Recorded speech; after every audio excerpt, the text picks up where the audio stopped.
Anyway, want to switch some gears right now to the British card, right? Because there was a British card this weekend. We had Mick Conlan, in his 21st pro fight this weekend, trying to get his career back on track, and he took on Jordan Gill. Now, as you guys can see, it didn't work out so well for brother Mick against Jordan Gill. He got stopped in the 7th round. Oh, this is Mick Conlan? Mike Conlan, yeah, Mick Conlan, okay. Yeah, he got stopped in the 7th round. It's the 3rd time he's been stopped in his last 5 fights. And this really all began with Lee Wood. Lee Wood knocked him into the 8th dimension, give him that out the ring. Yeah, the British. And then he won 2 little stay busy fights at 2 little stay busy fights. But then he stepped up and fought Venado. Venado destroyed him. Right. And then now he fought Jordan Gill. And Jordan Gill's a good fighter. I think a lot of people they definitely sleep on Jordan Gill.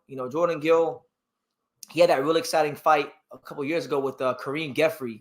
He was losing that fight, and it was a war. And he was down on the cards, and he knocked Kareem Geffrey out for the European Championship. And listen, look at his resume. Look at Jordan Gill's resume. Reese Balati, he beat Cesar Rocky Juarez, who's a tough veteran. Yeah. Kareem Geffrey, but then it all came to a head when he lost to Kiko Martinez, right? So both these men had been knocked out recently. Jordan Gill by Kiko Martinez, Mick Conlan by everyone at world level, basically, that he's fought the last year or so. So the winner of this fight could ill afford to lose. And I got to give this brother right here on the screen a lot of credit. Jordan Gill, he I know that when he fought Kiko, there were Kiko beat him too? Kiko stopped him in 4 rounds, beat the shit out of him. Holy crap. He didn't look as strong as he did a couple fights before that. A lot of people said he might have been weight training. Look, he lost the fight. But in this fight, he looked like a whole different fighter. I mean, bigger, stronger, fresher at the weight. Was a real problem. Wasn't he a champion before? No, not a world European champion. Yeah, European champion when what's his name? Go keep talking like that. But like he looked the guy from Leeds. Didn't he want to get the belt from him or something? Or I'm kind of confused. From Lee Wood? Not Lee Wood. Warrington? Yeah. He wanted to fight him. He never fought. Okay. He was European champion. But now Jordan Gill, I think, look, this fight showed me, I know his punch resistance isn't what it used to be, but this fight showed me that Jordan Gill is going to be a problem at 130 because one thing about him, I know even when he fought Kareem Geffrey a couple years ago, and I watched that fight, that was a fight where he was losing, and it was close, but he was losing. Right. And he's real stubborn. Like, he just keeps coming. And he's probably one of the – he kind of reminds me of Lee Wood in the sense that, like, he could be losing and he could be down on the cards, but he just has this stubbornness about him where he's not going to go away. And as far as Mick Conlan, we'll get back to Jordan Gill in a second, but as far as Mick Conlan, look, I know he was down here in South Florida. This was his first fight with Pedro Diaz. Oh, wow. I thought he tried to box a bit more, and it was working. Like, I thought he was winning the fight. Like, I thought he boxed very, very well. But ultimately, he couldn't handle the physicality of a Jordan Gill at this weight. And he got dropped early in the fight, got broken down and stopped in the 7th round. And look, I think Conlan's a good fighter. He's seen better days. He's a former world champion. But my thing is this with him, with Mick Conlan. Once your chin is like once you get stopped as much as he's been getting stopped, I mean, you could outbox someone all you want. You get hit the wrong way one time, and you're gonna be in some trouble. So look, again, who am I to tell fighters who put their life on the line and put a lifetime into the sport, especially someone like Conlan, who's been an Olympian, won medals, been champion, sold out arenas, New York and Ireland. He's not top rank no more. Oh no, no. You know what? They drop. They drop him. Yeah. They actually amicably. It was actually one of the few times. No. When Mick Conlan and Bob Arum, when Mick Conlan and Bob Arum parted ways, it was one of the few times in boxing where a fighter and promoter, when a fighter and promoter, they actually just they left each other. Okay. There was no hatred. There was no bad blood. Okay, there was one little appreciation post from both. Niggas moved on. Okay. It wasn't drama. Okay. I know we're not used to that in boxing, maturity, but that's cool. Look, Conlan is a hell of a fighter. I respect what he's done in the sport. If he continues to compete at 130, he can, and I think he can maybe beat some lesser guys. But if he wants to be at the top, I really just don't see it because his durability hasn't been the same since he lost to Lee Wood. And look, I think if he hangs it up, I think he can be proud of what he accomplished in the sport. He was champion. He sold out arenas. A lot of guys love to have his career, so there's no hate on him. I thought he boxed a good fight, an intelligent fight. I thought he prepared well. I know Pedro Diaz, and I see how Pedro Diaz trains fighters in the gym. Yeah. I know Pedro didn't cut no corners with him. He honestly, knowing how Pedro trained, he might have been overtrained. We don't even know because Pedro be working them dudes like crazy in the gym. So look, shout out to Mick Conlan, hell of a fighter. All the respect in the world for him, and it is what it is. But as far as Jordan Gill, because that's really to me the story of the fight. He won the fight.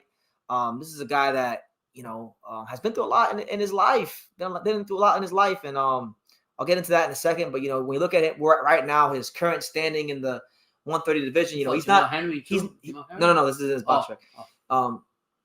He's not ranked anywhere at 130. I'm sure he will be after this fight. Yeah. But on box track, he's 24. As you guys see, 24 is right there. So I was looking at maybe some names he could fight, seeing what makes sense, because that's what I do. If a guy's not ranked in the top 15, and I use the box track rankings to kind of get a gauge of maybe who could be in a potential opponent, right? So when we look at some of the names around Jordan Gill, I'm seeing some real interesting names. Yeah. I mean, look, we know the UK versus Mexico is a rivalry that people like to poke fun at because the Mexicans normally beat the Brits. Yeah. But I think Jordan Gill versus Oscar Valdez would be an amazing crossroads fight. Valdez just lost to Navarrete. He lost to Shakur. Way down there. Who? Valdez? Yeah. Yeah, that guy's He lost to Shakur. He lost to Navarrete. Gill just got a big win against Conlan. That's a good crossroads fight. Yeah. I would like that fight. If Gill could win that fight, that's the gateway towards like the massive fights that he wants. And it's a big name, and it will get him more popularity, right? Because I like Jordan Gill. I think Jordan Gill is a fighter. Every time I've seen him fight maybe 3 times. Every time I've seen him fight, I've never seen. He's one of the few fighters like from the UK. I know Pops like to say that a lot of the British fighters like to fence and whatnot. But he's one of them few British fighters who every time he come to fight you, which is, what we like to see. So I think him versus Valdez be a good fight. You got Thomas Gunnerman Mattice. He's in a 4 or 5 fight win streak. Good fighter. I don't think the money will be right for that. Money be a lot for that fight, but he's a big guy for the weight. Yeah. He's had some good wins. He's had 4 or 5 wins since he lost to Chucho Melendez. So that could be a good fight for him. Herring still fighting? Jamel Herring, just fought recently. Former world champion. Holy crap! So let's look them 3 fights. Those are names. Valdez, Thomas Mattice, Jamel Herring. Those are names. Those are all names that are recognizable. Those are all guys. 2 of those guys have been world champions. One of those guys has been ranked before in Thomas Mattice. I like them fights. Obviously, you got guys like Garcia and Cortez who are a little bit higher, but those 3 fights in particular, I like those 3 fights for Jordan Gill. And as far as Jordan Gill, the reason I'm sitting here talking about him is I was really kind of touched by his post-fight interview. Right. I was touched. Now, I don't know if you heard his post-fight interview. I don't know if you guys in chat heard his post-fight interview, but this is a guy that went through a lot in his life. He pretty much said that after he got knocked out against Kiko Martinez, he went into a big state of big depression, which happens to a lot of fighters. He broke up with his wife. He divorced with his wife. On June 30th of this year, apparently he was in a field somewhere and he drank a whole liter of vodka and wanted to kill himself. Right? And I guess somebody came and saved him that day. And he said from that moment forward, it just changed his life. So the exact quote was this. It's what he said. "Not many people know what I've been through this year. After the Kiko Martinez loss, I lost touch of myself. I broke up with my wife. On June 30th, I was in a field. I drank a liter of vodka and I was going to kill myself. Somebody came and saved me that day, and I've changed my life. I'm opening my own gym. I've turned my life around this year." And then he also said, they didn't put in the quote here, but he also said in that same interview that anybody who's kind of like stagnant in life and is wondering what's going on in my life, you just worry about today, like get up, do something, and just give your best effort. And I could reconcile with Jordan Gill. I went through some things this year. When I got back from Japan and whatnot. Some things happen with YouTube and, people passing away and getting killed that I know, like I went through it too. So when I heard his interview, it really resonated with me because he was in that dark place. He got out of that dark place and now, he's in a better place, and it's a great example that the rain don't last forever. The sun will shine. I mean, and the thing about it that he's using the sport to actually get him out of whatever darkness he's been through. I mean, we could use that fine example to know nothing bad. I don't mean anything wrong with nobody. You can use that example for Charlo. Jamal Charlo, prime example. He went through a lot of stuff. He got back in the ring. No, we don't agree what he did, how he win or whatever. But at least he's dealing with his own thing the same way. When you have a point where you get rid of from your woman or whatever, it's very difficult times.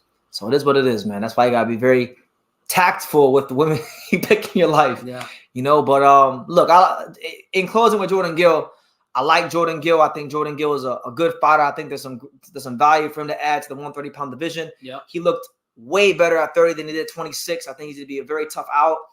I don't know if he'll be a world champion, but I do know one thing about Jordan Gill is from when I've seen him fight against Kiko and Kareem Geffrey and now Conlan, I never see him in a bad fight.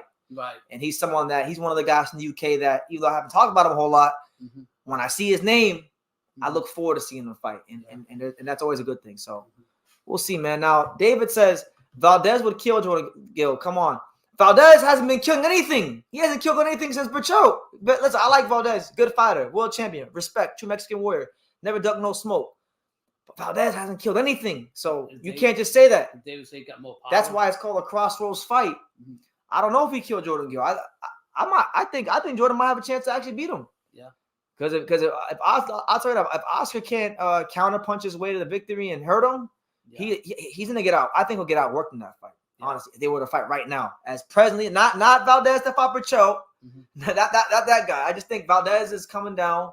It'd be a good crossroads fight. Right. But if not, if he does beat Gill right now, that'd be a good win for Valdez. And that would get Valdez back to where he want to be if he wants to continue boxing. So why not there? And in the last fight, he wouldn't fight Jordan Gill. I don't think so. Listen, there's not enough money in it. I don't even think Jordan's not ranked as of yet. Maybe he will be. But yeah, so we'll see how it goes. But